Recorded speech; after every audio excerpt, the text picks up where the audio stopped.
बिस्मिल्लाहिर्रहमानिर्रहीम। अस्सलाम वालेकुम। आपका दोस्त सलमान हैदर। दुआ है परवरदिगार से कि उसने आपको और आपके अहले खाना को अपनी हिफ्ज़ अमान में रखा हो। इब्तिदा में बता दूं कि मेरी टॉप स्टोरी वो सबसे बड़ी खुशखबरी है जिससे मुतल्लिक ये कहा जा रहा था कि इमरान खान को कहीं ना कहीं तो इस पर जरूर फिक्स कर दिया जाएगा 9 मई के हवाले से, जहां इमरान खान साहब का मामला ना 3 में है ना 13 में है। एक पिंडी में JIT बनी हुई है, एक लाहौर में JIT बनी हुई है, एक फैसलाबाद में JIT बनी हुई है, एक मियांवाली में JIT बनी हुई है। अदालत ने बाइज्जत बरी कर दिया है अपने फैसले में इमरान खान साहब को 9 मई के हवाले से। हुकूमत को, प्रोसिक्यूशन को कुछ अहकाम दे दिए और कहा है किसी तौर पे भी इमरान खान का कोई ताल्लुक 9 मई से नहीं है। यह कौन सा केस है, किन की बात कर रहा हूं, इसकी तफसीलात क्या, बड़ी खुशखबरी है सर। ये प्रेसिडेंट सेट्स हो रहे हैं जी इस इलेक्शन के हवाले से और स्पेशली इन केसेस के हवाले से। वो खबर तो डेफिनेटली मेरी टॉप स्टोरीज में होगी। दीगर किस तरह बर्बाद किया है इसहाक डार साहब ने अपनी ही नून लीग का इलेक्शन, और गालियां आम वाली नहीं, गंदी गंदी गालियां पड़ रही हैं। और ऐसा क्या किया, और उसके ऊपर मुस्लिम लीग नून के ही सीनियर लोग यानी मियां मोहम्मद नवाज शरीफ की आंख और कान, जी हाँ, उन्होंने ही अलमे बगावत बुलंद कर दिया। उन्होंने बता दिया कि जिसको आपने इसलिए इंट्रोड्यूस किया था, पाकिस्तान भेजा था कि शायद वो पाकिस्तान में नून लीग का इलेक्शन बना दे, इलेक्शन बर्बाद करने में सबसे बड़ा उसका किरदार है। दीगर कुछ अहम खबरें, पैमरा तरमीमी बिल पर भी माशाल्लाह, क्योंकि खातून है इसलिए बताता हूँ, बहुत सलवातें सुन रही हैं और उसकी कुछ तफसीर भी आई है, वो भी बड़ी ख़तरनाक है, वो भी आपके साथ शेयर करनी है। रिक्वेस्ट वीडियो मुकम्मल देखें। अगर चैनल रोज़ देखते हैं लेकिन चैनल सब्सक्राइब नहीं किया तो चैनल सब्सक्राइब कर ले, ताकि आने वाले वक्त में मेरा और ये आपका राब्ता बहाल रहे। इसके लिए बटन है, इसको ज़रा दबा दें। तो सबसे पहले जी मैं इमरान खान साहब की बाइज़्ज़त बरी वाली स्टोरी तो बाद में सुनाऊंगा। इसहाक डार साहब ने, जी हाँ, इनका इलेक्शन ख़राब नहीं बल्कि बर्बाद किया। और ये इसहाक डार को इलेक्शन बनाने के लिए लाए थे, लेकिन परफॉर्मेंस दिखाएंगे इसहाक डार साहब, ऐसी दूध की नदियाँ बहाएंगे कि सब बैजा बैजा हो जाएगी। लोग कहेंगे इमरान खान, उसको तो पूछना भी किसी नहीं जो इसहाक डार साहब ने कर दिया।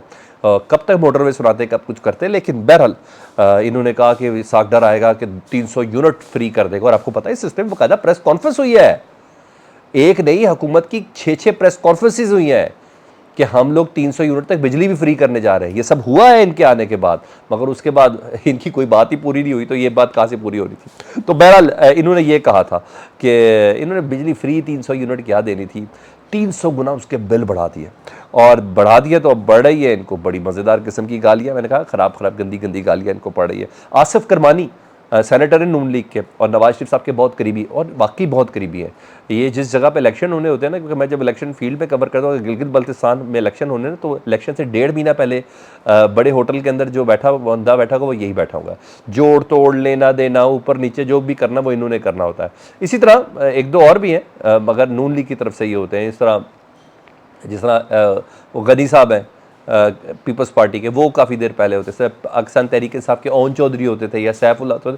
तो आसिफ करमानी उन लोगों में से जो फ्रंट पे बहुत कम आते हैं, मगर सारा काम वही है, हिसाब किताब, ऊपर नीचे, बजटिंग इधर उधर, ये सब वही करते हैं। तो आसिफ करमानी साहब ने कहा है, और मैंने बोला कि नवाज शरीफ के बहुत करीब 3 आदमी, वो कहते हैं, बल्कि मुतालबा कर रहे हैं अपनी हुकूमत से कि बिजली के यूनिट में जो कल रात को बम फोड़ा है, 7.5 रुपये का जो इजाफा है ना, ये पहले से अदमुई मिडिल क्लास और गरीब आवाम की मुश्किलात मजीद बढ़ जाएंगी।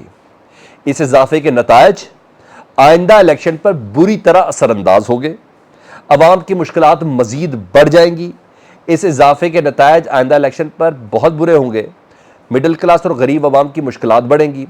प्राइम मिनिस्टर इजाफा वापस लेने का हुक्म दे, अवाम में शदीद रद्द अमल पाया जा रहा है, मतलब अब इन्हें डर लग रहा है। इससे कहते हैं अल्लाह की मार जो इनके दिमाग पे पड़ गई है, इनकी मत पे बच गई है, बल्कि मत ही बच गई है। इससे कहते हैं जिस वक्त ये इलेक्शन पे जाना चाह रहे हैं उस वक्त इनसे पैसे बढ़वाए जा रहे हैं, इसे कहते हैं सर। अब ये किस तरीके से कहाँ जाएंगे, नवाज शरीफ कौन कौन से मुआवजे करेंगे जी, वो आके क्या क्या करेंगे, कितनी को मज़ेदार, कितनी को लुभा देने वाली तकरीर करेंगे कि अवाम ने ये जो अब माशाल्लाह 90% से ज़्यादा बिजली की कीमत इन 1.5 साल में बढ़ी, इमरान खान साहब के दौर में, और इन 15 महीने में 90% से ज़्यादा बढ़ चुका है उसका यूनिट की कीमत।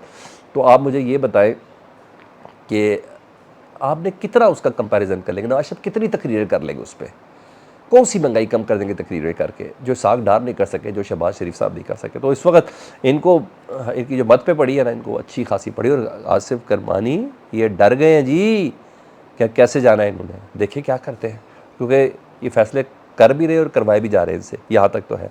मियां महमूद रशीद साहब की एक अपडेट मैंने आपको देनी थी, वो बड़ा ज़रूरी था आपको अपडेट देना। ATC का ज़ाहिर बात है केस है, उनके ऊपर को पिस्तौल पसूल भी निकली थी कोर कमांडर हाउस के बाहर से। उनके ऊपर ये है कि वो गोली शोली चली थी, कुछ इस तरह हुआ था, तो उनकी तबीयत जेल में ख़राब हुई। हार्ट पेशेंट तो वो हैं वैसे भी, और दिल का अर्जा है, तो एमरजेंसी उनको कार्डियोलॉजी लेके गए हैं, अल्लाह खैर करे। खबर ये है कि उनके ख़ानदान वालों से उनकी मुलाकात नहीं कराई जा रही। मैं सही मायनों में ना हुकूमत के लिए टक्कर के लोग ये लोग हैं। इस उम्र में भी ये पता चलता है ये लोग हैं नज़रियाती। और क्या करूँ, मेरी जितनी समझ मुझे है तो जमात इस्लामी इन सब की नर्सरी है। जब इस तरह के लोग जब एक जगह पे अड़ जाएं, इस उम्र के लोग, बड़े बड़े जवान नहीं टिक सके सर, ये अंडरग्राउंड हो गए, ये लोग जेल भुगत रहे हैं। ये भी महमूद रशीद साहब भी और एजाज चौधरी साहब भी, ये लोग वो है जो उन्होंने कहा अभी तक प्रेस कॉन्फ्रेंस नहीं, सीधा सीधा आए, हमने ज़िंदगी में अपनी औलाद को भी और मरने के बाद भी जवाब देना, कि उस तरीके से है। तो महमूद रशीद साहब की ये अपडेट है। पैमरा तरमीमी बिल, और बहुत बदतरीन तनकीद है, पढ़ तो इधर भी गालियाँ रही है, लेकिन वहाँ औरत ज़्यादा है, मरियम औरंगज़ेब साहबा को काफ़ी ज़्यादा ताने सुन रहे हैं, और क्योंकि पूरा मीडिया इन्होंने कंट्रोल करने का प्लान है। लेकिन भाई मेरा सवाल ये है, आप 1 महीने हुकूमत में हो, बल्कि 1 महीने भी 20 दिन रह गए, तो आप मीडिया क्यों कंट्रोल करना चाह रहे हो? अच्छा, तो इसका मतलब आप अपने लिए मीडिया नहीं कंट्रोल करना चाह रहे। कोई आपको कह रहा है कि मीडिया को कंट्रोल करके जाओ भाई, नहीं तो ये हमें परेशान करेंगे बात में।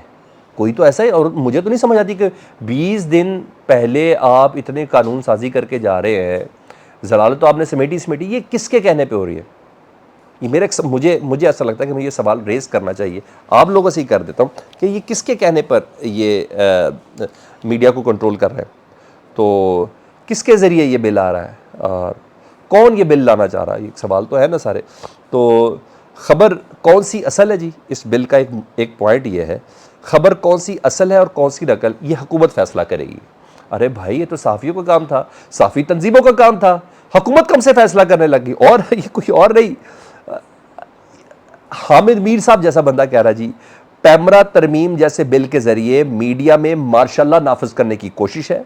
ये बिल सुप्रीम कोर्ट के फैसलों की खिलाफ वर्जी है, और इलेक्शन से कबल धांधली की आवाज़ को दबाने की कोशिश है। सर ये बड़ा हैवी जुमला है। वो कहते हैं इस बिल में मज़ाहवत के सिवा हमारे पास कोई रास्ता नहीं है।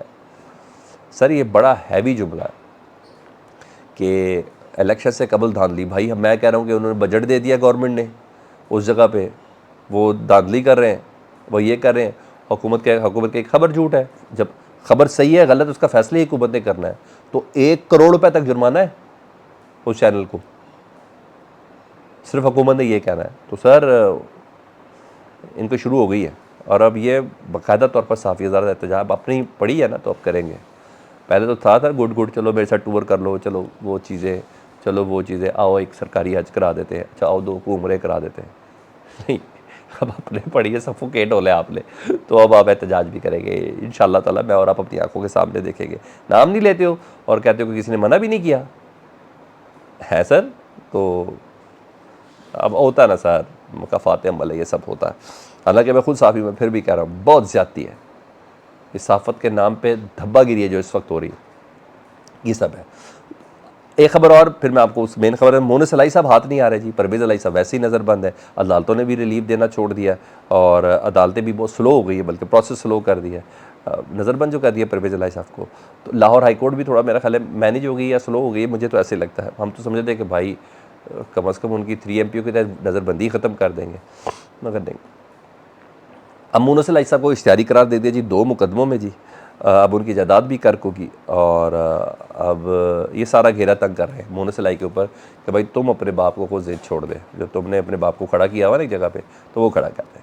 अब आऊँ मैं अपनी मेन टॉप स्टोरी के ऊपर जी, जो मैंने कहा था। स्टोरी तो ये सारी टॉप थी। 9 मई के 2 मुकदमात में जी कन्फर्म ज़मानत पर तफसीली फ़ैसला आ गया इमरान खान साहब के लिए। ठीक है जी। एडिशनल सेशन जज है फ़र्रुख फरीद साहब, उन्होंने तफसीली फ़ैसला दिया 9 मई के वाक़यात में जो इमरान खान साहब को मुलविस किया गया।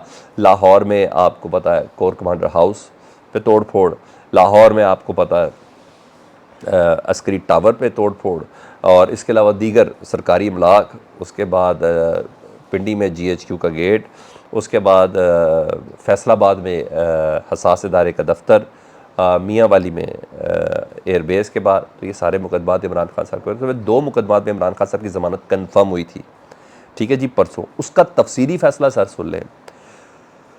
एडिशनल सेशन में फरूक फरीद अपने तफसीली फैसले में कहते हैं कि प्रोसिक्यूशन को यानी हुकूमत को साबित करना होगा कि इमरान खान का ताल्लुक 9 मई के हवाले से है या इमरान खान साहब 9 मई में उकसाने के हवाले से मुलव्विस हैं। सिर्फ एक वीडियो बयान से यह साबित नहीं हो सकता। 9 मई के वाक़े के वक्त इमरान खान गिरफ्तार थे, तो किसी तौर पर भी वो मुलव्विस नहीं पाए जाते। प्रोसिक्यूशन अभी तक नाकाम नज़र आया, जिसकी बिना पर इमरान खान साहब की ज़मानत कन्फर्म समझी जाती है। इमरान खान का बयान वाक़े से मुतल्लिक था ही नहीं, जो उन्होंने एक बयान एविडेंस के तौर पर पेश किया है। उकसाने से मुतल्लिक इमरान खान साहब का कोई ताल्लुक नहीं। लो जी, प्रेसिडेंट सेट होगा। एक सुप्रीम कोर्ट ने दिया था कि इमरान खान साहब को गिरफ्तार करके लेके जिस तरह ले जाया गया है, इमरान खान साहब को किसी कोई ताल्लुक नहीं था 9 मई के हवाले से, उनको पता था, और अब ये दूसरा प्रेसिडेंट सेट हो गया है।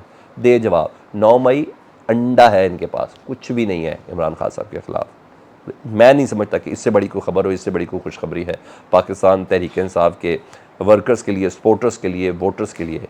इमरान खान साहब बिल्कुल क्लियर हैं जी। फीडबैक से मतलब दुआ कीजिएगा। अपना बहुत ज़्यादा ख्याल रखें। अल्लाहुम्मा सल्ली अला मुहम्मद व आले मुहम्मद।